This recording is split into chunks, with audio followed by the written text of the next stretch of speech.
bienvenido también al profesor y catedrático de Historia Medieval, Enrique Cantera Montenegro, que ha tenido la amabilidad de acompañarnos y de hacer una pequeña síntesis de un tema que él lleva investigando prácticamente desde el año 1982. Primero en la Universidad Complutense de Madrid, ahora es profesor titular de la UNED y bueno, tiene varios cargos. Él me dice, no hace falta que los cuentes, secretario del Comité Español de Ciencias Históricas. A ver, no se trata tampoco de decir dar mucho humo, pero sí es importante que él tiene una trayectoria científica importante y además reconocida en el panorama un poco de la investigación española. A mí como profesor también de universidad, pues me han dicho, bueno, puedes hacer una presentación y no quiero dejar de reconocer el valor que tiene la investigación y la docencia. Dos aspectos fundamentales para luego tener el criterio y la capacidad de poder hacer una exposición de un tema un poco denso, pero tremendamente fácil de seguir gracias a su capacidad un poco y a su oratoria. Lo que se habló aquí en primer lugar, y hacemos recuperación porque este es el último de las tres conferencias, fue acerca del Sabbat y de los días festivos, que decimos, bueno, bien, sobre el tema judío, un tema que él conoce, que controla y que nos puede hacer una divulgación. La segunda parte, ya de forma un poquito más concreta, se habló de la sinagoga y de los objetos rituales. Y cuando se finalizó esta conferencia, claro, nos quedamos diciendo, oye, es que hay muchas cosas que tienen que ver con el cristianismo, muchas cosas que nosotros no le damos mucha importancia, pero que se profundizan en esos casi 613 obligaciones, derechos y deberes, cosas que se pueden hacer y que no se pueden hacer de la ley judía, y que tienen mucha trascendencia sobre la cristiandad, que es un poco, y por eso quiero detener un momento en esto, el sentido que tienen estas conferencias, ¿no? O sea, entender y de alguna forma intentar trasladarnos a una época en la cual tanto San José como la Virgen María y sobre todo Jesús vivía una realidad judía, que eran sus costumbres. Tienes que quitarme apagar el micrófono de la gente. Bienvenidos y que vayáis sumando, pero sí, el micro. Insisto, lo que tiene sentido en esto es la realidad que vivía Jesucristo y también un poco nosotros somos la herencia de gran parte de la cultura judía. Ese es el sentido que se le da. Yo creo que aunque sea una charla un sábado por la tarde, la típica hora de la siesta, no solo nos vamos a dormir, sino que es muy interesante lo que nos van a decir. Y de alguna forma, lo que se va a tratar en la conferencia de hoy son las celebraciones judías en relación con el nacimiento, el matrimonio y la muerte. Vamos a ver esas similitudes o un poquito de ese origen de algunas costumbres que nosotros tenemos que obviamente nos vienen del judaísmo. No todas, pero algunas sí que son relevantes e importantes. Con este marco que tenemos ahora mismo en perspectiva, no le quiero quitar ni un minuto más al profesor Enrique Cantera, porque realmente la estructura va a ser, entiendo que 3/4 de hora, 1 hora, hablamos un poquito, 1 hora, 1 hora y 10 de charla, y luego vamos a dejar un poquito de tiempo para cuestiones, preguntas y aclaraciones y participación. Vamos a intentar que sea también online y por la gente que estáis aquí presentes. 1 hora máximo y cuarto y 15 minutos de preguntas, que yo creo que podrá atender algunas inquietudes y cosas que tenga. Tiene para muchísimo más y nos encantaría estar muchísimo más. Como se graba y luego se edita, pues es un tiempo relativamente prudente. Entonces, que no te quita mucho más. Gracias. Muchas gracias a ti, Alejandro, por la presentación y yo encantado de estar aquí una vez más, una tarde más. Bueno, vamos a hablar sobre este tema que ha indicado Alejandro, y como aparece ahí el título, en la primera imagen, que son las celebraciones judías en relación con el nacimiento, con el matrimonio y con la muerte. Algunas más veremos también, pero vamos, básicamente relacionadas con estos 3 momentos trascendentales en la vida de cualquier persona. Y luego una segunda parte que se refiere a las restricciones de carácter alimenticio que tienen los judíos. ¿Qué alimentos pueden consumir? ¿Cuáles no pueden consumir? Bueno, procuraré no extenderme demasiado, no pasar desde luego de este tiempo que ha indicado Alejandro, pero si en cualquier momento cualquiera tiene prisa, tiene que marcharse, por supuesto, con entera libertad, y si en cualquier momento os canso, me lo decís y paramos inmediatamente y pasamos al turno de preguntas. Bueno, me imagino que tenéis todos la hoja en la que están pues, el índice, el guión de las cuestiones que vamos a ir tratando. Bien, en primer lugar vamos a referirnos a las cuestiones relativas a las ceremonias relativas al nacimiento. Hay que tener en cuenta que el judío tradicionalmente lo ha sido, quizá ahora en estos tiempos contemporáneos, pues como está pasando con todas las religiones, lamentablemente pues se va perdiendo un poquito la fe y sobre todo más que la fe yo creo que la práctica, pero el judío tradicionalmente a lo largo de la historia ha sido una persona religiosa, lo mismo que el cristiano, y tiene su vida orientada según una serie de prescripciones y de mandatos religiosos. Vamos a ver las prescripciones relacionadas con estos tres momentos fundamentales de la vida. Uno de los acontecimientos más importantes en la vida de toda familia, quizá todavía más en tiempos pasados, por eso de la perpetuación del linaje, la perpetuación de la familia, es el nacimiento, es decir, la llegada de nuevos miembros al seno de la familia. Por este motivo, pues todo nacimiento es celebrado con gran alegría y da lugar a diversas ceremonias de carácter religioso familiar que ayudan a reforzar los lazos de unión en el seno de la familia. La primera de las celebraciones familiares, como consecuencia del nacimiento de un nuevo miembro de la familia, no tiene un componente propiamente religioso, sino más bien en la antigüedad de carácter mágico y hoy día de carácter más bien folclórico. Es lo que se conoce como la ceremonia de las hadas o de las fadas.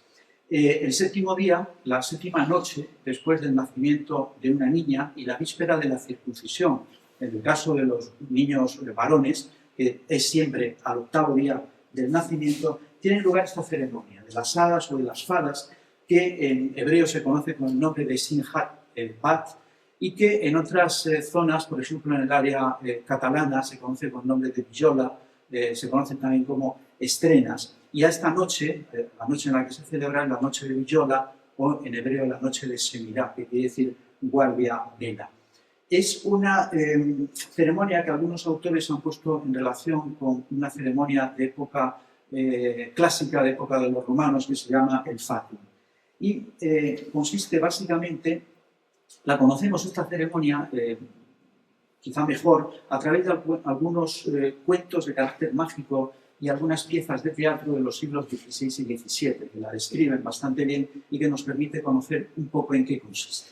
Básicamente, el niño, el recién nacido, vestido generalmente de blanco, es lavado en un recipiente en el que se vierten pues, un poquito de algunos granos de oro, de plata, algunas perlitas, o en caso de personas con menos poder adquisitivo, pues unos granos de trigo o de cebada simplemente.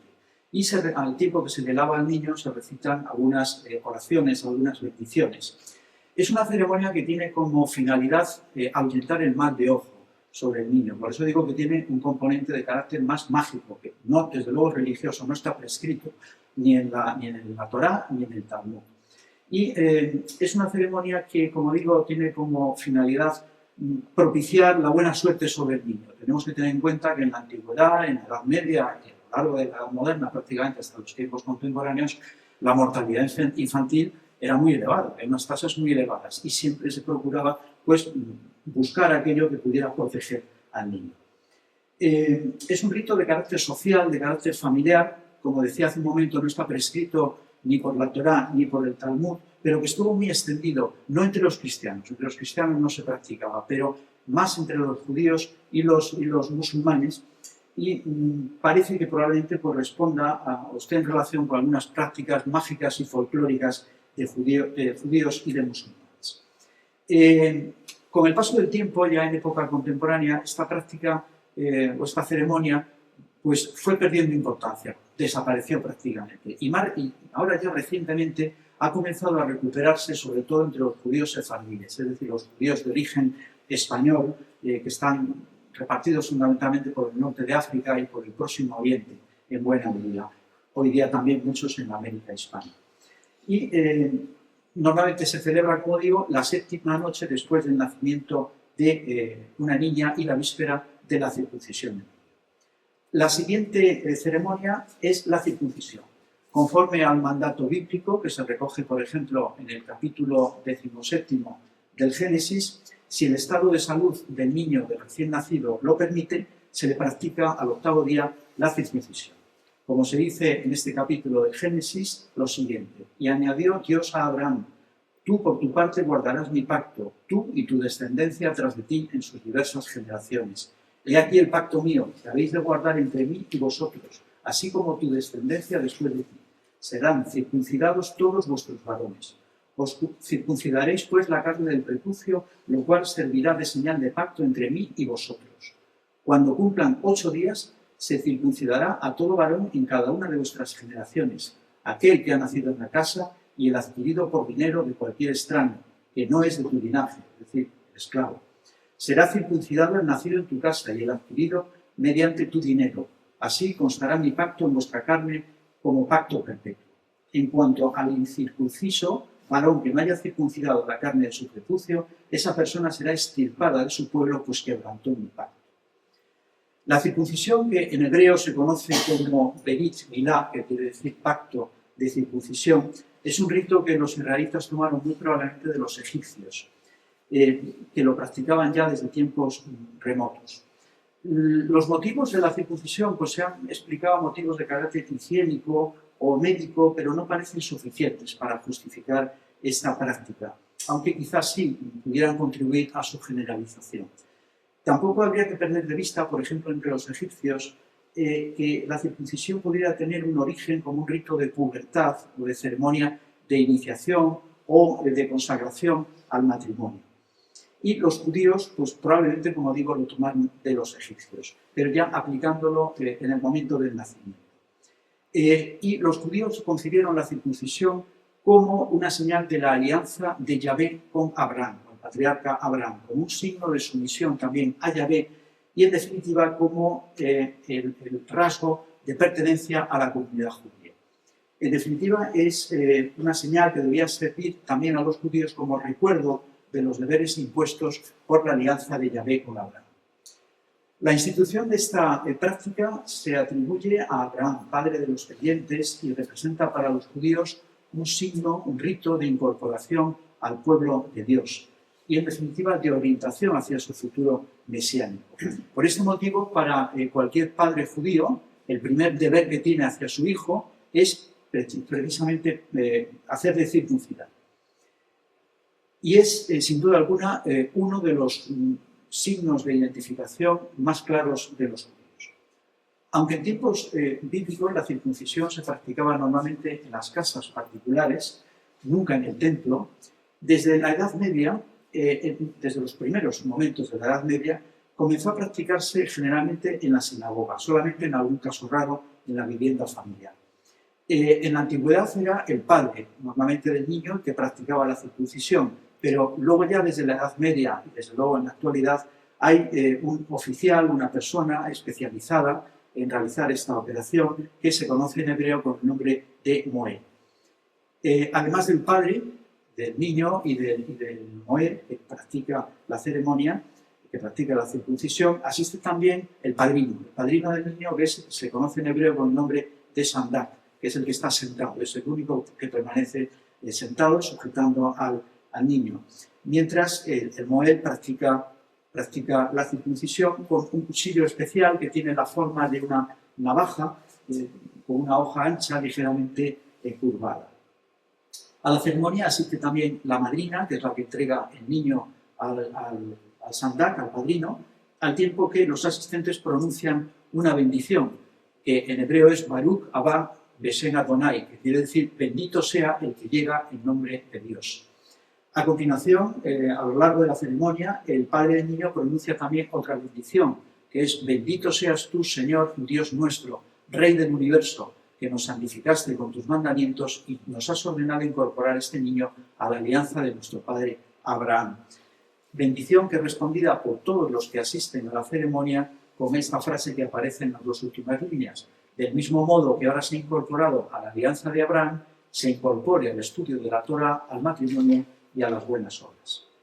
Desde el día anterior a la ceremonia se dispone en la sinagoga una silla que más o menos lujosamente decorada, como esta, que es un sillón bonito, que es un asiento que permanece vacío durante toda la circuncisión del niño y que, según dice la tradición, es oculto al profeta Elías. Recordáis que decíamos la semana pasada, el primer día, ya no me acuerdo cuándo fue, que durante la cena de la fiesta de la Pascua se deja también en la mesa una silla vacía con una copa de vino, que no se toca tampoco, que está reservada al profeta Elías, que es el precursor del Mesías, el que los judíos dicen que va a venir de forma previa a la venida del Mesías. Durante la ceremonia, el Moel o no cualquiera de los asistentes, pero normalmente es el Moel, pronuncia una bendición especial, una oración también pidiendo por la futura piedad religiosa del niño, así como también por su salud y la salud de la madre. Y cuando el recién nacido en este momento pronuncia el nombre del niño, es decir, se da al niño el nombre. Es similar, salvando las distancias, lógicamente, con la ceremonia del bautismo nuestra, en la que también es en la que se impone el nombre al niño, ¿no? Y es también para nosotros el bautismo la entrada en el pueblo de Dios, en el cristianismo. Para los judíos es la circuncisión. Cuando el recién nacido es una niña, el nombre se le impone normalmente en la ceremonia de las alas, que hemos visto ahora hace un momento, o también puede ser en la sinagoga durante el oficio del sábado siguiente a la fecha de su nacimiento. Bien, concluida la ceremonia de la circuncisión, una vez que se practica pues, una limpieza y una pequeña cura en la herida al niño, pues se pronuncia por parte del Moel la bendición del vino, el kiddush, que decíamos. Recordáis que decíamos que siempre los judíos, cualquier acto litúrgico importante, lo celebran bendiciendo el vino. Para nosotros es también fundamental la consagración del pan y del vino, y es, en definitiva, algo que procede también del judaísmo. En la Edad Media, normalmente, pues, y ahora en la actualidad igual, la ceremonia de la circuncisión termina con un banquete familiar, lo cual es habitual también en cualquier celebración de los judíos. Bien, otra ceremonia, también de carácter religioso, que tiene lugar en relación con el nacimiento, es la que se conoce como Pidyon Javim, que quiere decir el rescate del hijo. En este caso se celebra cuando es un niño, cuando es un varón también, y es el primogénito, pero de la mujer, no del varón, primogénito de la mujer. Según el precepto bíblico, que se expresa, por ejemplo, en el capítulo 13 del Éxodo o en el capítulo 3 de Números, se dice textualmente que todo primogénito judío pertenece a Dios para el servicio sacerdotal. Es decir, todo primogénito de mujer estaba reservado para el culto a Dios en el templo. Dice el capítulo 13 del Éxodo: habló después Yahvé a Moisés diciendo: conságrame todo primogénito, la primicia de cualquier seno entre los hijos de Israel, tanto en hombres como en bestias, es mío. Es decir, el primogénito de los animales, de todos los animales, debe ser sacrificado en el templo, y el primogénito de los varones veremos cómo no es sacrificado, es rescatado. Después de cuando los judíos salieron de Egipto, salieron de Egipto, donde estaban esclavizados, como recordáis que decíamos, y durante el éxodo por el desierto hay un acontecimiento que es que construyen los israelitas, consideran que Dios no les está protegiendo, que Yahvé no les está protegiendo, y entonces construyen un becerro de oro. Un becerro de oro que es un ídolo en definitiva, lo cual está proscrito en el judaísmo, y comienzan a adorar. Y hay solamente una tribu de los judíos, de las 12 tribus de Israel, una tribu que no adora el becerro de oro, que son los de la tribu de Leví. Son los que se llaman levitas, o luego también se conocen como Kohanim, que son los sacerdotes. Y entonces, como consecuencia de esto, después de que vuelve Moisés con las tablas de la ley, encuentra el becerro de oro que lo están adorando y destruye el becerro de oro con su cayado, lo tira y lo rompe. Entonces se establece por parte de Moisés y de su hermano Aarón que en adelante solamente van a poder ser sacerdotes en el templo los descendientes de la tribu de Leví, porque eran los únicos que no habían abordado el becerro. Y todos los demás deberían ser rescatados, porque si no, todos los primogénitos deberían ser sacrificados igual que los animales. Bueno, esta ceremonia del rescate del primogénito tiene relación muy probablemente con ritos salvajes que practicaban los pueblos del Próximo Oriente en la antigüedad. Según estos ritos, todos los primogénitos eran sacrificados a los dioses. Para terminar con esta práctica, una práctica salvaje que muy probablemente los israelitas en los primeros tiempos, antes por supuesto de Moisés, es posible que la practicaran, según se puede deducir de los escritos de los profetas la persiguieron radicalmente, esta práctica salvaje, evidentemente. Y se estableció que que habría que celebrar una ceremonia para rescatar a los primogénitos, es decir, y que no fueran sacrificados. Una ceremonia que lo que se conoce como pidió Javé. Por ejemplo, vemos aquí en el capítulo 7 de Jeremías, del profeta Jeremías, se dice: porque los hijos de Judá han cometido lo malo a mis ojos, oráculo de Yahvé, han entronizado sus ídolos en la casa denominada con mi nombre para contaminarla. Se han construido los lugares altos de Tofet, que está en el valle de Ben Himón, para quemar a sus hijos y sus hijas en el fuego, lo cual no les ordené ni le vino a las mientes jamás. Es decir, Jeremías está diciendo que nunca Dios había pedido que se sacrificara a los hijos a Dios. Por este motivo se estableció esta ceremonia. El día 31º, después del nacimiento de un varón primogénito de mujer, insisto, el padre debe presentarlo a un sacerdote, a un Cohen. Cohen son los descendientes de los antiguos sacerdotes del templo, a los que se considera con derecho a disponer de todo primogénito que no hubiera sido rescatado. A esta ceremonia del rescate normalmente acuden los familiares y las vecinas, en general todos los familiares y vecinos, pero más las del sexo femenino que las del sexo masculino. El niño es depositado sobre una bandeja de plata o en un canasto, vestido de blanco, y se recubre también con un velo, la madre que envuelve también al niño. En este momento el sacerdote pregunta al Cohen si quiere el padre mantener el niño o se lo deja a él, al sacerdote. El padre inmediatamente dice que sí, que él quiere al niño, y entonces le entrega una cantidad económica de carácter simbólico, que son los 5 siclos que se indica en la Torá, y que hoy día pues, es unas monedas con carácter puramente simbólico. Puede ser monedas de plata en algún caso, pero en otras son monedas sin valor económico ninguno, y que sirve pues, para rescatar al niño. Como se establece en el capítulo 18 del libro de los Números, dice: todo primer nacido de cualquier criatura, hombre o animal, que presenten a Yahvé será para ti. Se está refiriendo a Aarón y a sus descendientes sacerdotes. Solo habrás de rescatar el primogénito del hombre. Se refiere el hombre, el género humano, pero es el primogénito de la mujer, pero se está refiriendo aquí al género humano. Asimismo rescatarás el primogénito del animal impuro, el animal impuro que no se puede consumir. En cuanto al rescate, será desde la edad de 1 mes y conforme a tu valoración 5 siclos de plata, según el ciclo del santuario, que es de 20 gerás. El padre, en definitiva,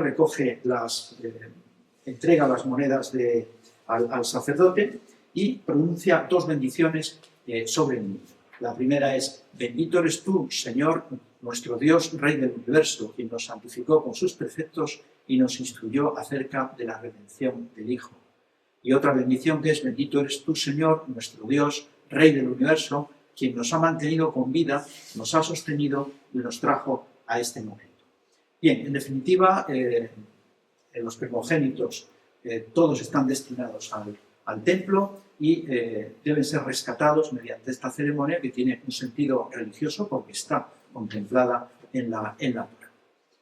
Bien, a medio camino yo la he metido aquí, la he introducido en el guión entre los ritos de nacimiento, pero no es ya un rito de nacimiento, sino que es a medio camino entre el nacimiento y el matrimonio, se encuentra una ceremonia que es la de la mayoría de edad religiosa del niño. Es una ceremonia que se conoce como Bar Mitzvah, que quiere decir hijo del mandamiento. Bar es hijo, Mitzvah es mandamiento, hijo del mandamiento.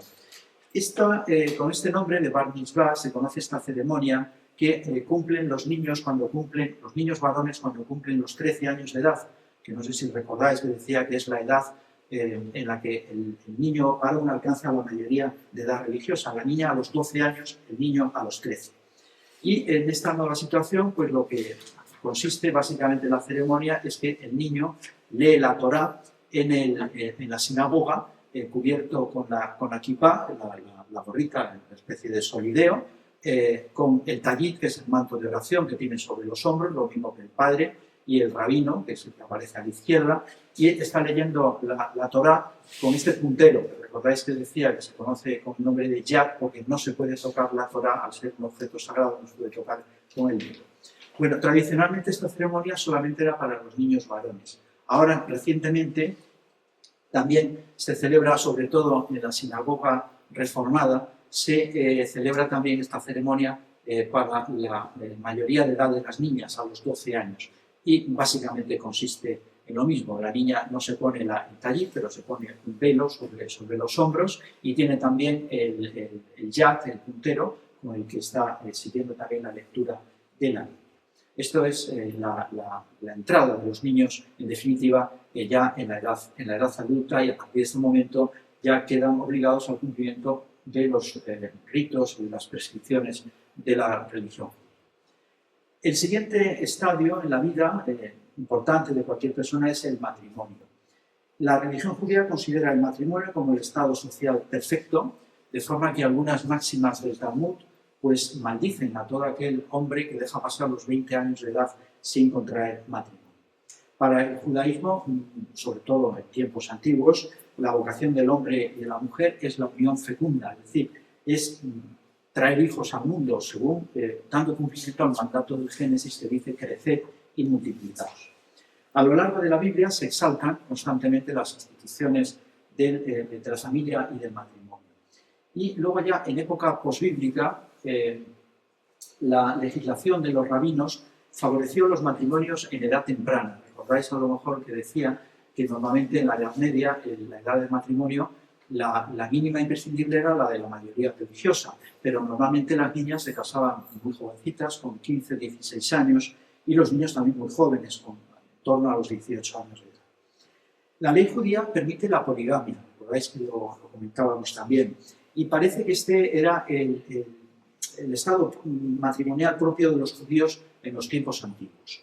Sin embargo, sobre todo ya en época medieval, a partir del siglo XI, comenzó a imponerse poco a poco el matrimonio monogámico, sobre todo por una acción muy decidida de los rabinos que eran muy partidarios del matrimonio monogámico.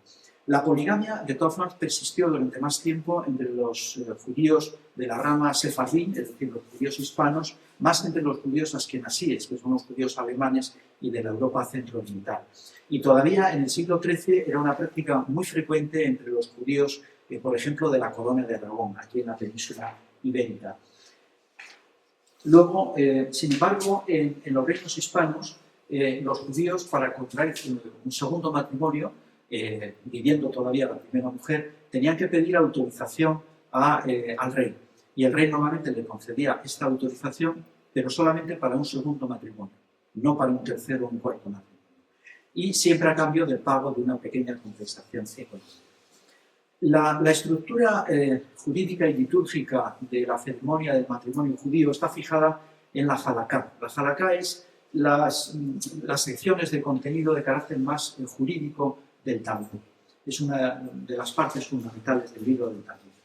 Las disposiciones que regulan el matrimonio judío tienen una gran similitud, una gran homogeneidad entre los tiempos antiguos y los tiempos actuales, y entre los más diversos ámbitos geográficos del judaísmo. Solamente se diferencian en algunas pequeñas costumbres, algunos pequeños hábitos que pueden ser diferentes en unas zonas o en otras, pero en general mucho parecido en la ceremonia de matrimonio.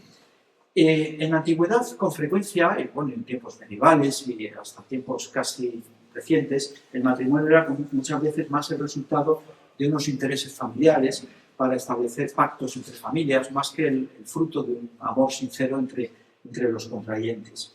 Las negociaciones conducentes a la fijación de un compromiso matrimonial se conocen en hebreo con el nombre de sidujim y eran llevadas a cabo normalmente por los padres de los dos, del hombre y del varón y de la mujer, y normalmente contaban con la ayuda de un casamentero profesional, casi podríamos decir un celestino, ¿no? Y que se conoce en hebreo con el nombre de Sadhan, que en este compromiso, en este acuerdo que establecían entre el padre del futuro marido y el padre de la futura mujer, pues tenían en cuenta, se acordaba la fecha del matrimonio, la dote, el ajuar, todas las demás condiciones económicas y otras distintas cuestiones de mutuo interés para uno y otro. Pero este compromiso tiene carácter vinculante, según el derecho civil judío, y por tanto no se podía romper salvo que tuvieran que pagar una multa por la ruptura de este compromiso. La ceremonia del matrimonio judío comprende dos fases perfectamente diferenciadas. En primer lugar, los esponsales, que es lo que en hebreo se conoce como kiddushin o erusin, y en segundo lugar la boda, que es en hebreo el nisun. En la antigüedad, los esponsales y la boda estaban separados por un periodo más o menos largo de tiempo, pero bastante largo. En el caso que menos duraba, pues solía ser unos meses, pero incluso muchas veces entre los esponsales y el matrimonio transcurrían algunos años. Ahora, en la actualidad, ya por lo habitual es que se celebre en la misma ceremonia. Los esponsales, que como digo en hebreo se conocen como kiddushin o erusin, son un acto de carácter fundamentalmente social, en el que se concierta el matrimonio. El oficiante, que tiene en hebreo el nombre de Saliá Shibur, en presencia de dos testigos, recita la oración como Birkat Ha-Erusin, que son en definitiva la bendición, una bendición del matrimonio. Y entrega el novio a la novia una suma de dinero, una suma simbólica, que en definitiva sería simbólicamente el precio que pagaba por ella. Y le entrega también un anillo como signo de adquisición o de consagración, según la ley de Moisés. Y pronuncia en hebreo la siguiente fórmula. No sé si la tengo, me parece que no la he escrito. Por este anillo quedas consagrada a mí, según la ley de Moisés y de Israel. Para que el matrimonio sea válido, la mujer tiene que otorgar públicamente su consentimiento. Seguidamente y ante dos testigos, el novio tiene que entregar a la novia el contrato matrimonial, que es lo que en hebreo se conoce como ketubá. En la ketubá se explicitan el nombre de los novios, la fecha en la que va a tener lugar la boda, los derechos y deberes del marido, principalmente la promesa de fidelidad, de protección, de sustento económico de su mujer. Se establece también la dote que el novio tendrá que entregar a la novia, el ajuar que aportará la novia al matrimonio, y se recogen también a veces otras prestaciones que corresponderían a la mujer en caso de divorcio o de viudedad. Del mismo modo, en la ketubá suelen añadirse otras diversas cláusulas, como cláusulas que puede establecer el padre del novio o el novio porque quieran, pero ya son obligadas. Esta es un resto de ketubá de Zamora del año 1447 que se conserva pues, bastante mal, pero bueno, por lo menos se conserva. La ketubá se redacta no en hebreo, sino siempre en arameo. Y en la actualidad, de todas formas, es habitual que se traduzca, incluso esta está en arameo, pero lo habitual es que se traduzca también a lenguas vernáculas. Y desde fines de la Edad Media es habitual, es una práctica muy frecuente que esté decorada artísticamente, como esta, que es una ketubá italiana, que ciertamente es muy bonita. La ketubá siempre tiene que ser firmada por el novio o la novia, por dos testigos, y su lectura por parte del rabino constituye una de las fases fundamentales de los esponsales. La Ketubá es un documento ciertamente importante para garantizar la protección y la seguridad de la mujer.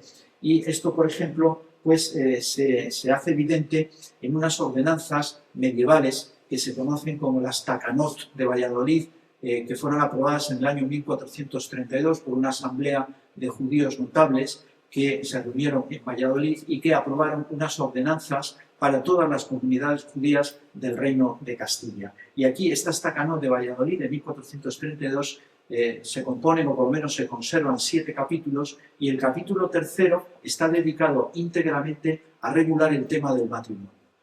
Por lo tanto, es una señal evidente de la importancia que se concedía al matrimonio en época medieval. En algunas ocasiones, los padres de la novia exigían del futuro marido un compromiso formal de no repudiar nunca a su mujer, y tampoco era infrecuente la inclusión en esta ketubá de alguna cláusula en la que el novio se comprometía a tratar siempre bien a su mujer.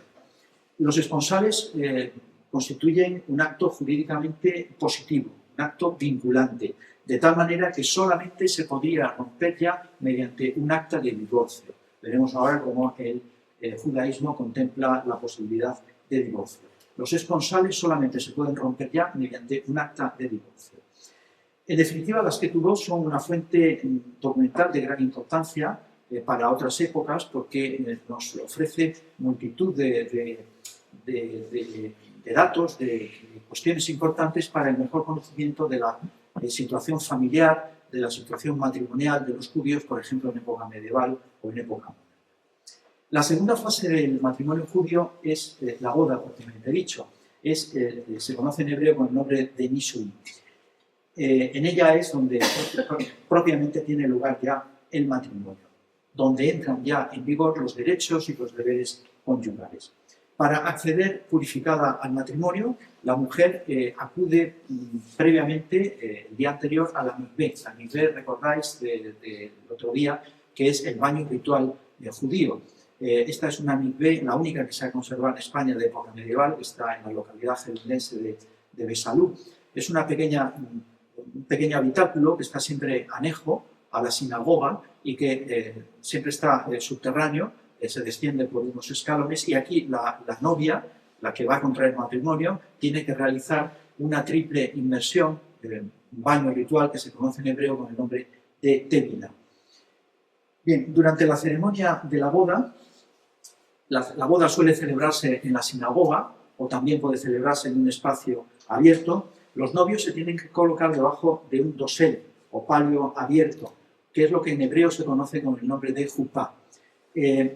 La jupá lo que recuerda es la tienda de Abraham, del patriarca Abraham y de su mujer Sara, y simboliza el techo común, la vivienda que van a compartir en adelante, la protección divina que van a recibir. Entre los sefardíes de época medieval era muy frecuente que la jupá consistiera simplemente en que 4 familiares sujetaban un manto de oración, un tallit, cada uno por un extremo, sobre la cabeza de los dos novios. El tallit es lo que está también, como veis ahí, en el tejado, digamos, de este palio nupcial, ¿no? Es lo que cubre, es un tallit, es un manto de oración. En lugar de estar sujetado por 4 personas, pues está sujetado por esta armazón. El ceremonial matrimonial, bueno, esto quizá también, el hecho de que se coloque el manto de oración sobre la cabeza, quizá también puede tener un cierto recuerdo para nosotros en la ceremonia de la velación, que se celebraba también en el matrimonio, que luego se perdió la tradición en el cristianismo, pero que ahora recientemente parece que se está retomando en cierto modo, y que también los dos novios celebran en la iglesia, están con un velo que les cubre a los dos la cabeza. Quizá, no lo sé, no lo he leído en ningún sitio y no me atrevo a afirmarlo, pero pienso que pueda tener alguna relación también con el tema de la jupá. Bien, durante la celebración del matrimonio, el rabino oficiante pronuncia las bendiciones que se conocen como Sheva Berajot. Sheva Berajot, que quiere decir las 7 bendiciones. Sheva quiere decir 7 en hebreo, Berajot son bendiciones. Y a continuación tiene la copa de vino en la mano, nuevamente la bendición del vino, fundamental en el judaísmo. Al terminar la bendición, da de beber a los novios de la copa del vino. Y concluida la bendición nupcial, después del juramento del novio, jura cumplir todo lo que está establecido en la Ketubá, se firman los capítulos matrimoniales, como antes decíamos, porque ahora hoy en día ya son en una ceremonia única. Pues hay una costumbre también en la que el novio rompe un recipiente, un objeto de vidrio o de cerámica. En este caso lo está pisando con el pie derecho, como veis. Es un recuerdo, una señal de duelo por el recuerdo de la destrucción del Templo de Jerusalén. Recordáis que decía que en el judaísmo es muy habitual que todas las celebraciones, incluso festivas, tengan un recuerdo doloroso por la destrucción del Templo de Jerusalén, el primer templo de Jerusalén en el año 586 a.C. y el segundo en el año 70 después de Cristo a manos de los romanos. La ceremonia del matrimonio concluye con un banquete, en época medieval, en época antigua y en la actualidad, y en la que, según la tradición judía, pues predomina el baile, la comida, y es frecuente entre comunidades judías de algunas áreas geográficas que se haga un baile con los novios levantándolos en una silla, cada uno en una silla, recordando pues, cómo se levantaba a los jefes de las naciones, ¿no? También en otros tiempos, en la antigüedad. Y al concluir el banquete, pues se pronuncia nuevamente las 7 bendiciones, la Sheba Berajot, 7 bendiciones que va a pronunciar también el novio, ya el marido, durante los 7 días siguientes a la celebración del matrimonio. Bien, como antes decía, la finalidad primordial del matrimonio es la procreación, algo que era absolutamente fundamental en los tiempos antiguos y en los tiempos medievales, quizá por eso también el que estuviera permitida la poligamia para garantizar un incremento en el número de los hijos. Sin embargo, podía suceder que una mujer enviudara, quedara viuda sin que hubiera llegado a ser madre. En este caso, la ley judía impone el levirato a uno de los hermanos del difunto. El levirato, como dice el Deuteronomio, establece esta práctica y dice textualmente: cuando unos hermanos vivan juntos y uno de ellos muera sin tener un hijo, la mujer del difunto no habrá de casarse fuera con hombre extraño. Su cuñado se llegará a ella y la tomará por esposa y cumplirá con ella la ley del levirato. Es decir, se casará con ella. El primogénito que ella dé a luz deberá llevar el nombre del hermano difunto, para que su nombre no sea borrado de Israel. De este modo, si una mujer queda viuda sin haber llegado a tener descendencia de su marido, uno de los hermanos del difunto debe contraer matrimonio con ella una vez que hayan transcurrido los 3 meses de duelo obligado. Y siempre, eso sí, que esto no signifique que el cuñado tenga que romper un compromiso matrimonial que tuviera antes concertado. En ese caso, no tiene obligación de cumplir con el levirato. El matrimonio por levirato se conoce en hebreo con el nombre de yibum, como aparece ahí arriba. Pero si existiendo un hermano del difunto en condiciones de contraer matrimonio no quisiera hacerlo, ni él mismo ni su cuñada podrían contraer nuevo matrimonio con otra persona hasta que la mujer le hubiera liberado de la obligación del levirato mediante una ceremonia que en hebreo se conoce con el nombre de Halisa. Este rito, que está establecido en la Torá, tiene por objeto humillar públicamente a aquel que se había negado a perpetuar el linaje de su marido, de su hermano.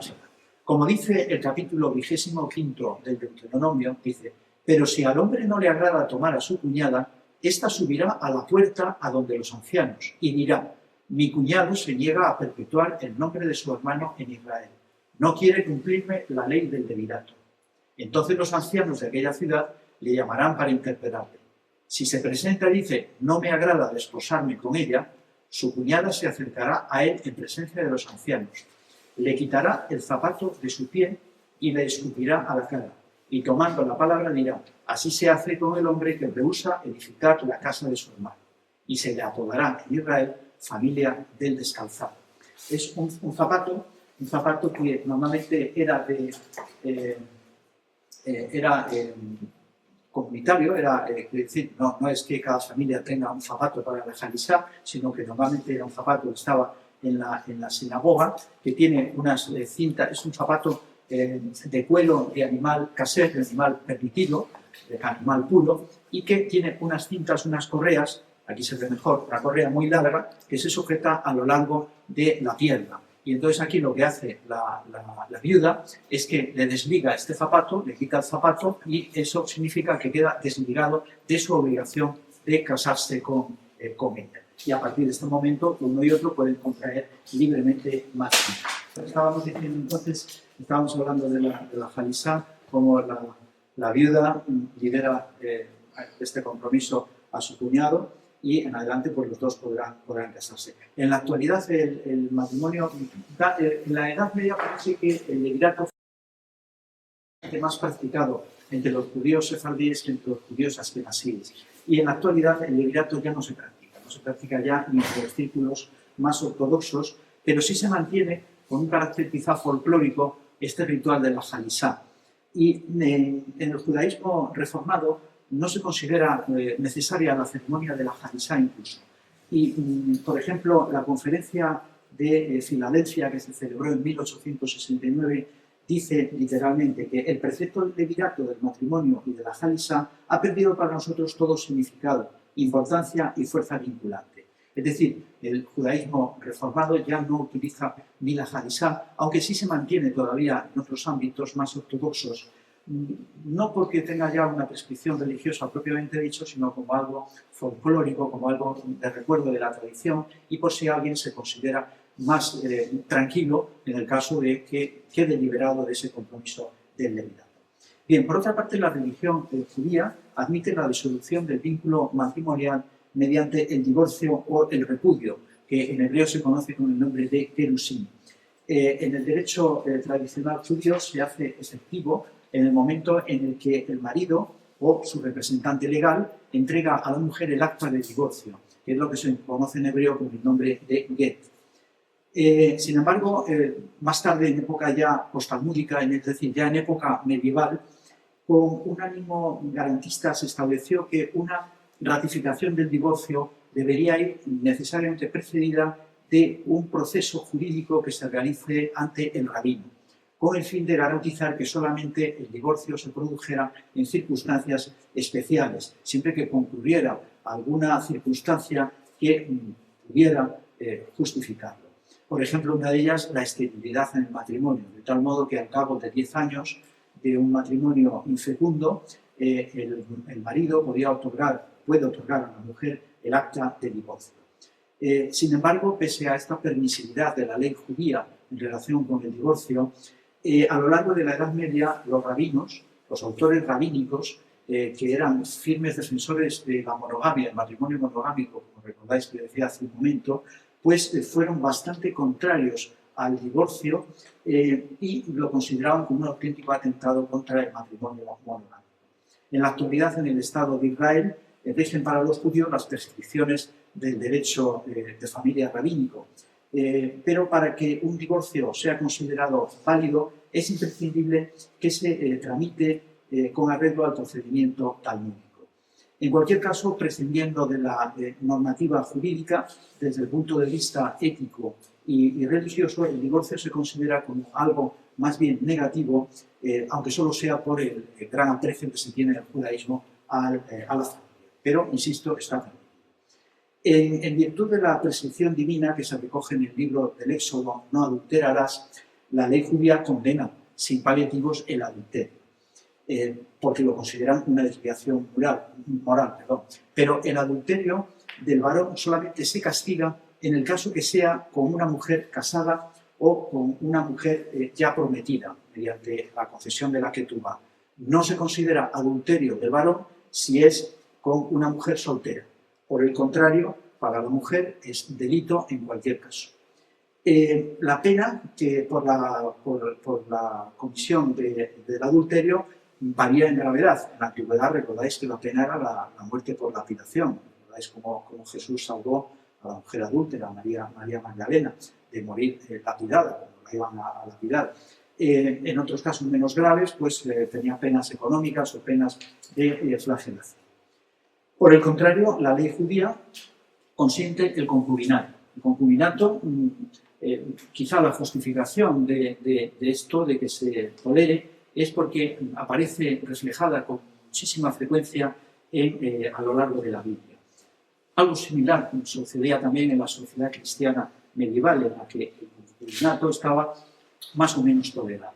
El Talmud no resuelve de forma clara el tema del concubinato. En cualquier caso, se considera concubina a una mujer con la que se cohabita, pero a la que no se le ha dado todavía la ketubá, es decir, el contrato matrimonial, por lo que no puede considerarse como la mujer legítima.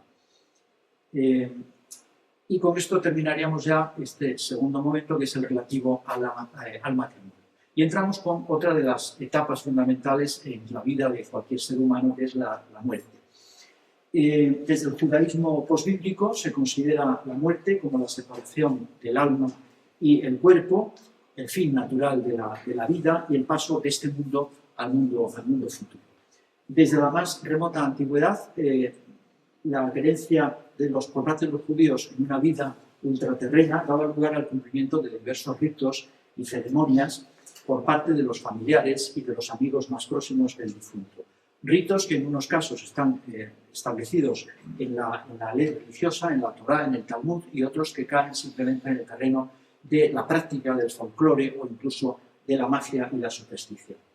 Antes de que se produzca el fallecimiento de una persona, de un judío, lo habitual es que sea confortado por el rabino, que le dirige en la oración de determinadas oraciones, en lo que se conoce en hebreo como el budui, y que normalmente pues, contempla, entre otras oraciones, la Shema Israel, que recordáis que era Escucha Israel, que son unos versículos del Deuteronomio y que, en definitiva, pues, es una manifestación de la fe judía.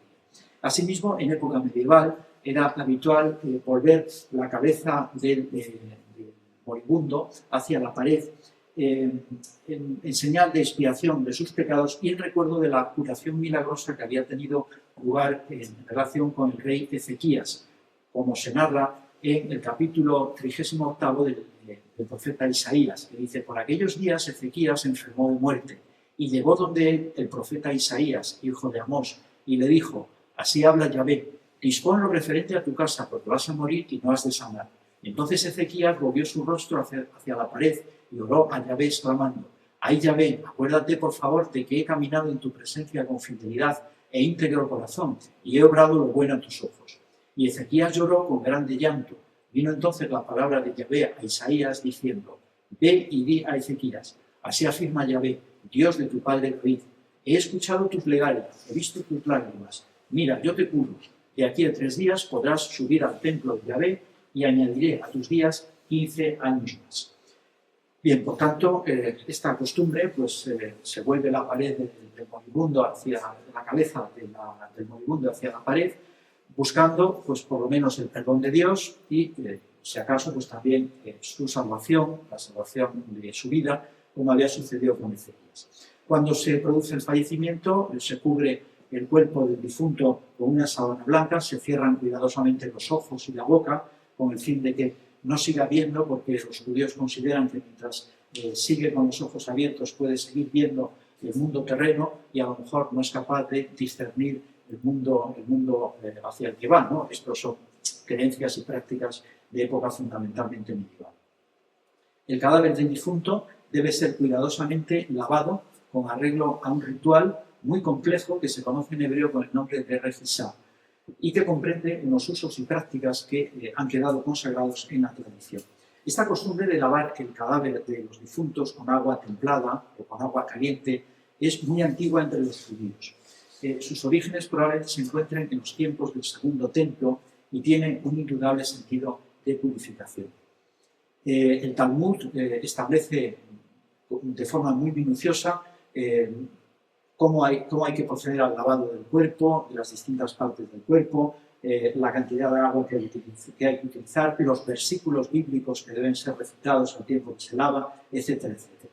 Y mientras se procede al lavado del cadáver, se prepara la mortaja.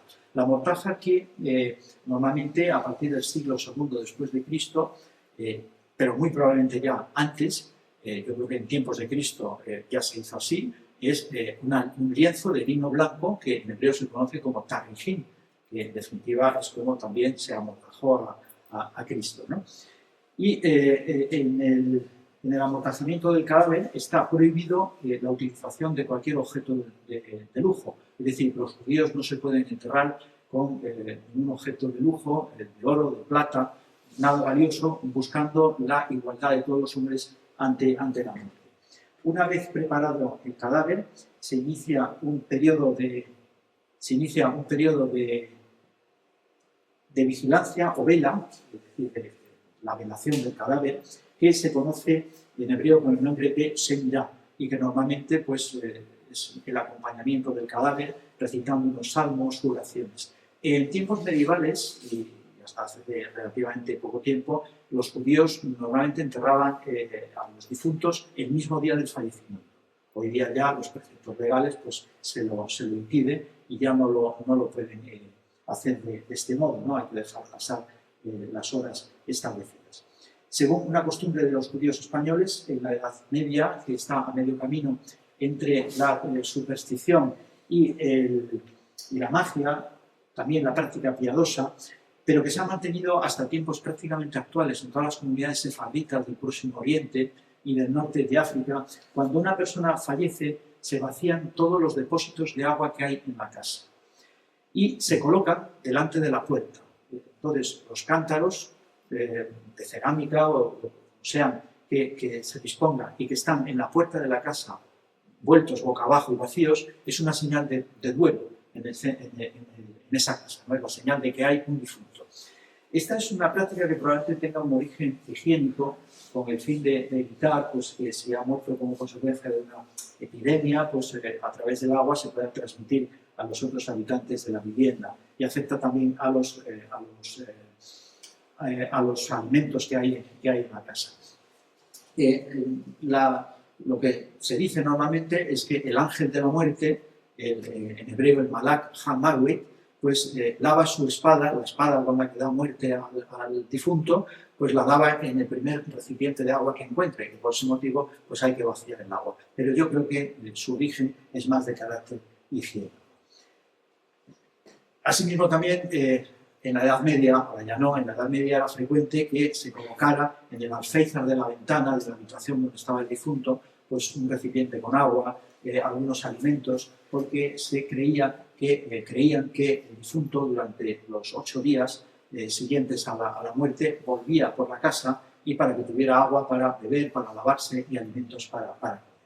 La muerte de un ser querido va acompañada por los familiares y amigos con la recitación de salmos y oraciones. En época medieval se recitaban, se cantaban endechas, cánticos fúnebres que en hebreo se conocen con el nombre de kinot. Y era muy frecuente entre los judíos de época antigua y de época medieval alquilar plañideras para que lloraran y pronunciaran lamentos por la muerte del difunto. Esta es una miniatura de época medieval donde se ve precisamente a unas plañideras. El entierro, como decía antes, tiene lugar normalmente entre los judíos en otros tiempos, el mismo día del fallecimiento, hoy en día según los plazos legales. El funeral o gésped se celebra en la sinagoga y se compone de diversas partes, entre las cuales la fundamental es la recitación de una oración que se conoce en hebreo con el nombre de Kadish. El Kadish es la plegaria solemne por los difuntos y para su recitación, que es una oración solemne, tiene que haber un número mínimo de 10 varones mayores de 13 años, que es ese número minyan, que recordáis a lo mejor que decía, que es el número siempre imprescindible para realizar cualquier acto litúrgico de carácter público. Durante la celebración del funeral o inmediatamente después del entierro, el oficiante, esto se sigue haciendo en la actualidad, pide a los familiares próximos del difunto, los padres, los hijos, los hermanos, que corten o desgarren un pequeño trozo del vestido. Es una ceremonia que en hebreo se conoce como keria y que tiene su origen en la antigua costumbre israelita de rasgarse las vestiduras en señal de duelo. El cadáver en la Edad Media era transportado hacia el cementerio, normalmente a hombros, a hombros podía tener ataúd o no, podía ser simplemente unas parihuelas cubierto con una mortaja, porque los judíos tienen que enterrarse en contacto directo con tierra virgen.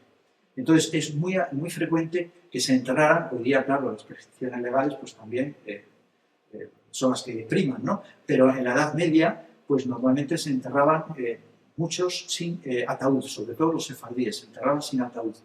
Y los que se enterraban con ataúd ponían siempre una pequeña almohadilla de tierra virgen debajo de la cabeza para que el cadáver estuviera en contacto con la tierra virgen, es decir, tierra no labrada. Como veis, los acompañantes, los familiares, son estas tres figuras que aparecen a la izquierda, van vestidos de negro riguroso, la cabeza cubierta, incluso con la cabeza bajada en señal de duelo. Ya en el cementerio, el cadáver es enterrado en una fosa, generalmente una fosa individual, como digo, dentro del ataúd o fuera de él, y eso sí, hay que señalar que la cremación está terminantemente prohibida en el judaísmo, porque se considera una práctica contraria a la resurrección de la carne. El cuerpo del difunto se deposita en la fosa, en posición siempre de decúbito supino, es decir, con la cabeza, la espalda echada, la cabeza hacia arriba, y siempre una orientación oeste-este, es decir, la cabeza hacia el oeste, los pies hacia el este. De tal modo que el día del juicio final, cuando los cadáveres se levanten y resuciten, lo primero que hagan sea orientar la mirada hacia el este, hacia Jerusalén. Por eso todos los cementerios judíos de época medieval, cuando se encuentra un cementerio y se quiere ver si es judío o no, pues siempre se ve la orientación de las tumbas. Los musulmanes también lo hacen igual, y entonces también pues a veces no permite conocer muy bien si es cementerio judío o cementerio musulmán. El deseo por cumplir con todo este ritual muy complejo impuesto por la religión judía para la muerte, para despertar a los difuntos, lo observamos con claridad en un testamento de un judío medieval que se llama Don Judá, que era vecino de la localidad salmantina de Alba de Tormes, un testamento que redacta en el año 1410 y en el que, entre otras disposiciones, dice cómo quiere que le entierren. Dice: mi cuerpo sea sepultado y puesto en mortaja, y ansí me entierren en el campo dinado do yacen mis antepasados. Es decir, se quiere enterrar con sus padres.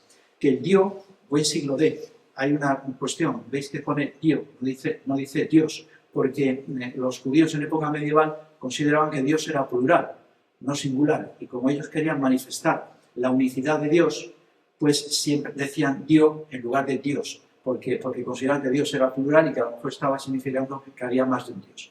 Bueno, que el Dios, buen siglo de, en tierra tuesta, ni tañida ni tocada, es decir, tierra virgen, no labrada, no me pongan ni de pie, será fecha una fuesa, en la fuesa una selleta firme donde asienten mi cuerpo y cara puesto a oriente, inclinante al sol es su sangre.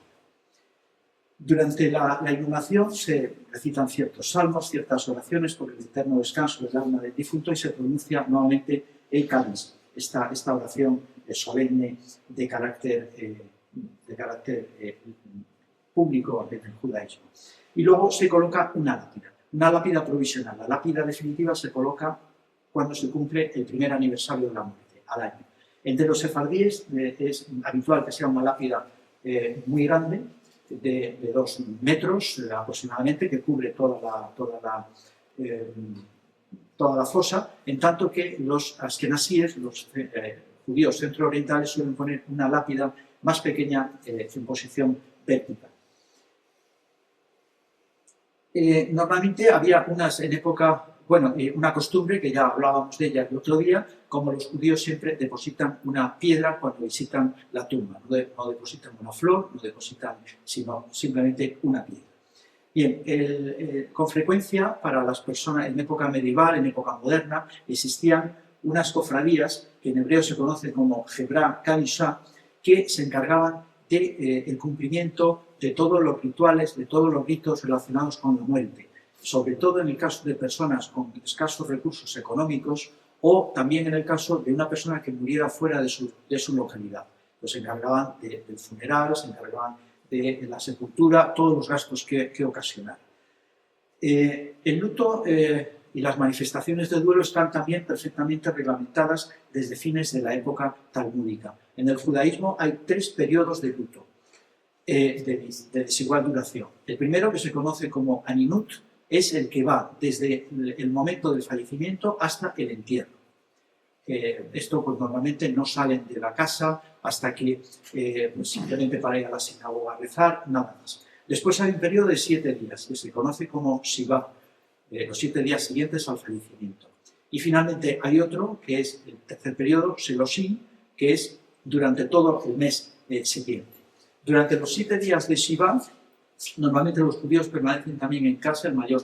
Esto en otras épocas. Hoy día ya el ritmo de vida pues impone otras obligaciones, pero en la Edad Media, en la Edad Moderna, durante estos 7 días permanecen la mayor parte del tiempo en casa, vestidos con vestiduras negras u oscuras, comen sentados sobre unos almohadones, sobre el suelo o unos taburetes bajos, y comen una comida más frugal que lo habitual, desde luego prescinden de la carne durante estos 7 días de este periodo de luto. Y luego ya, cuando concluye ya definitivamente la fase de luto, es al año, cuando tiene lugar la ceremonia, un oficio de aniversario en la sinagoga que pone fin ya definitivamente al cumplimiento del año, como digo, de toda esta fase de luto.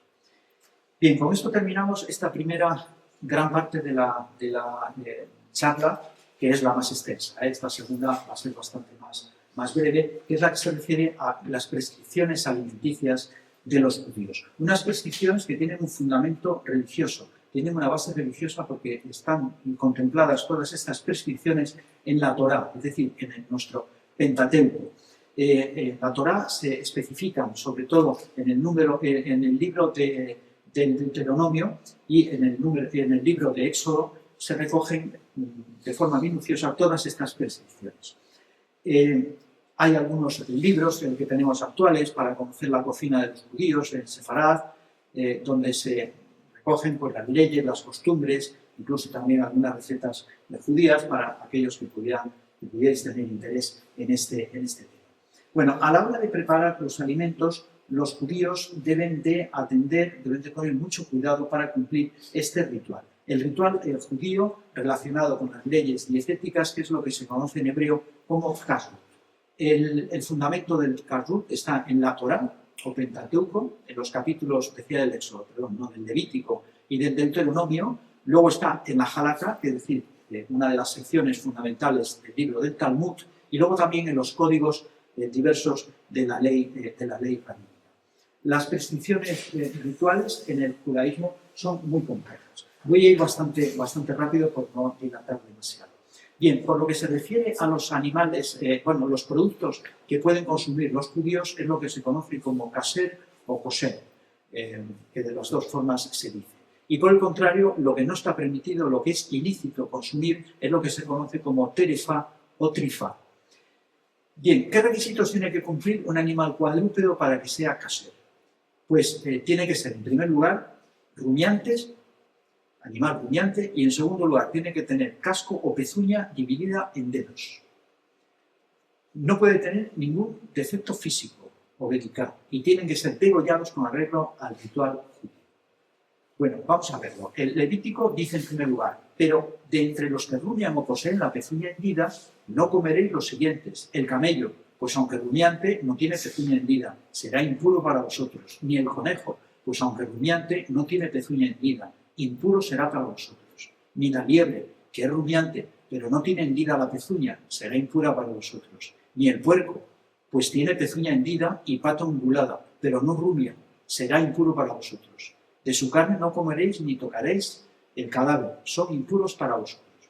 Es decir, cualquier animal impuro transmite la impureza también. O sea, cualquier recipiente en el que se coloque carne de animal impuro se convierte también en impuro, este recipiente.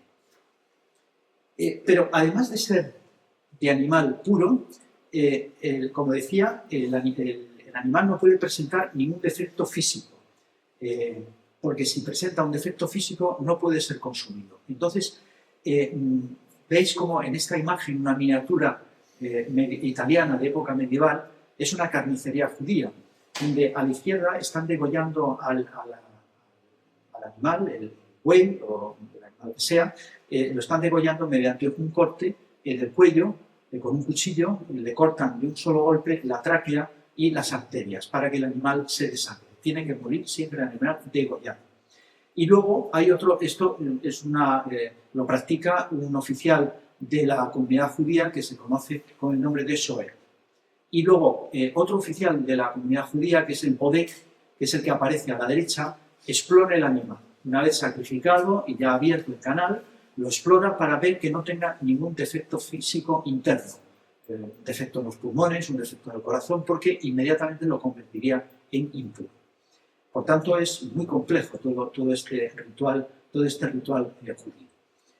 Bien, los animales tienen que ser desangrados, es decir, los judíos no pueden consumir sangre, lo tienen terminantemente prohibido el consumo de la sangre. Y bueno, se ha discutido mucho de cuáles son las razones, lo mismo que también por qué estos animales no pueden consumir los judíos estos animales. Bueno, se han dado muchas explicaciones, algunas de carácter higiénico preventivo, es decir, pensando que a lo mejor alguno de estos animales pudiera transmitir alguna enfermedad. Se ha hablado, pues bueno, pues de la peste porcina, de la triquinosis quizá, que bueno, que transmiten los jabalíes, pero quizá también en otro tiempo los cerdos, en fin. Se han apuntado este tipo de razones. Otras razones que se han apuntado pues son la repugnancia, el asco que les podría producir el consumo de algún animal, por ejemplo, el cerdo, o por ejemplo la anguila, que luego veremos que está prohibida también el consumo por los judíos, que quizá les recordaba a una serpiente. Bueno, y también otros autores pues han pensado que a lo mejor pudiera ser han dado una explicación más de carácter estructuralista, es decir, que a lo mejor los judíos tenían prohibidas determinadas especies animales con el fin de distinguirse de los pueblos que los rodeaban. Bueno, pues no sé cuál puede ser en realidad la razón, pero el hecho es que tienen estas especies animales prohibidas. Y como digo, terminantemente prohibido también el consumo de sangre. Por ese motivo el animal tiene que ser degollado, el animal tiene que perder toda la sangre. Y luego, una vez que ya la carne se lleva a la casa, normalmente se lava varias veces en agua para que pierda el más mínimo resto de sangre que pueda tener.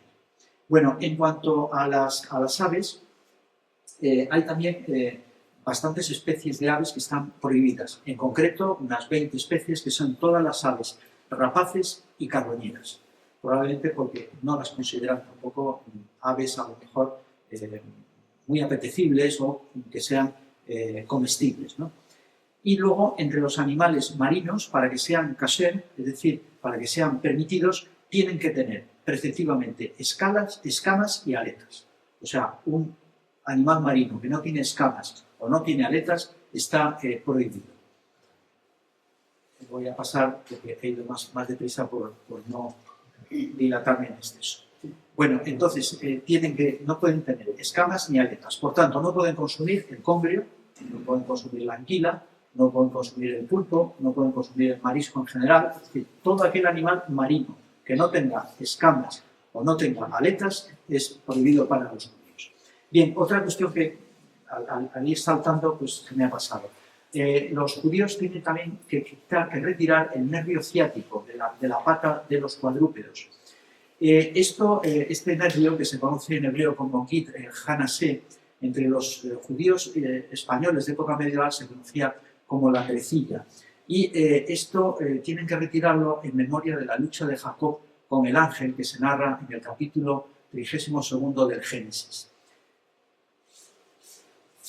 Tienen también prohibido a los judíos el consumo de la grasa de los animales cuadrúpedos. Esto tiene una importancia grande para el tema de la cocina. No en tiempos actuales con el mercado que tenemos hoy día, pues tenemos aceites vegetales en países que no tienen producción de aceite. Pero en la Edad Media era un problema importante. Los judíos no pueden consumir la grasa para cocinar. No pueden consumir tocino, por ejemplo. El tocino era con lo que se cocinaba en la Edad Media y hasta hace relativamente poco tiempo. Entonces, en la Edad Media ellos tenían que cocinar o con grasa de aves, que sí está permitida, o con aceites vegetales. Y es frecuente que los cristianos, que cocinaban siempre con con tocino, pues se quejaran de los malos olores que les producían las cocinas de los judíos con los aceites vegetales, que bueno, deberían de estar muy poco refinados y deberían ser, pues la verdad, que producir unos olores bastante desagradables, según se dice en documentación médica. Bueno, aquí los animales. Y luego también los judíos tienen prohibido consumir buena parte de animales invertebrados. Únicamente pueden consumir los saltamontes, las langostas no de mar, las langostas de tierra, las langostas que vuelan, y luego los grillos, por ejemplo. Esto se establece en el capítulo 11 del Levítico. Todos los demás insectos normalmente están prohibidos su consumo. No pueden consumir tampoco ni reptiles ni roedores, también terminantemente prohibidos. Y los anfibios también los tienen prohibidos. Y luego también otra prescripción judía es que no pueden mezclar carne con leche, productos lácteos y productos cárnicos. Esto en virtud de un precepto que se recoge en el libro del Éxodo y en el libro del Deuteronomio, que dice textualmente: lo mejor, las primicias de tu suelo, traerás a la casa de Yahvé tu Dios, es decir, se entregarán en ofrenda en el templo. No cocerás el cabrito en la leche de su madre. Es decir, no pueden mezclar carne y leche. Esto, bueno, pues se han dado también diversas explicaciones, quizá pues también algunos autores dicen que bueno, es también para diferenciarse los judíos de otros pueblos de la antigüedad, pueblos vecinos, otros dicen que es por evitar la práctica de algo que se puede considerar como algo cruel, ¿no? El que la carne o la leche de la madre de un animal sirviera para consumirse conjuntamente con la carne del hijo, ¿no? Y luego los alimentos que se pueden mezclar indistintamente con productos cárnicos y lácteos es lo que en hebreo se conoce como parvé. Estos son todos los productos vegetales, las verduras, las legumbres, los cereales, las frutas, también el pescado, los huevos y los aceites vegetales. Todo esto se puede mezclar tanto con carne como con leche, indistintamente. Estos son productos que, como veis, ya actuales, donde dicen somos kosher parvé, es decir, son alimentos que se consideran parvé y que pueden mezclar los judíos tanto con carne como con leche.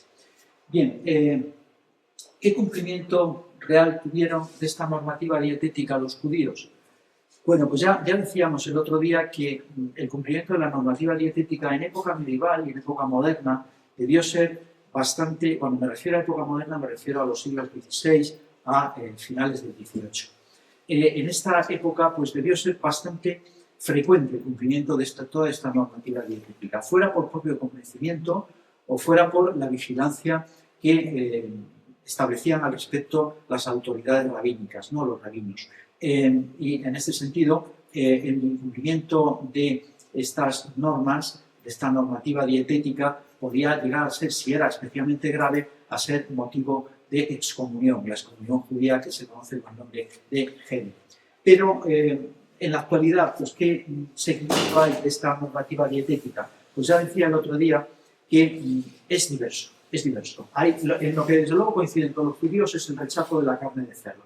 La carne de cerdo no la consume prácticamente alguna hora, evidentemente. Pero, por ejemplo, yo recuerdo comiendo con los judíos que el padre era estricto cumplidor, no comía nada, pero en cambio la madre, eran argentinos los dos, la madre decía que su padre, que era también judío, decía que todo lo que sale a la mesa se come.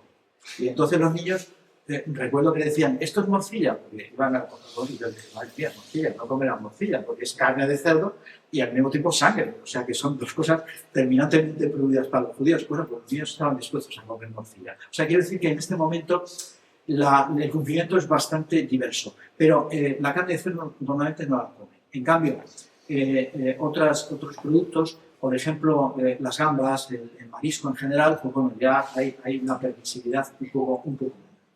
Bueno, y con esto ya termino esta charla y termino también pues mi intervención en estas tres charlas que bueno, he tenido el gusto de poder.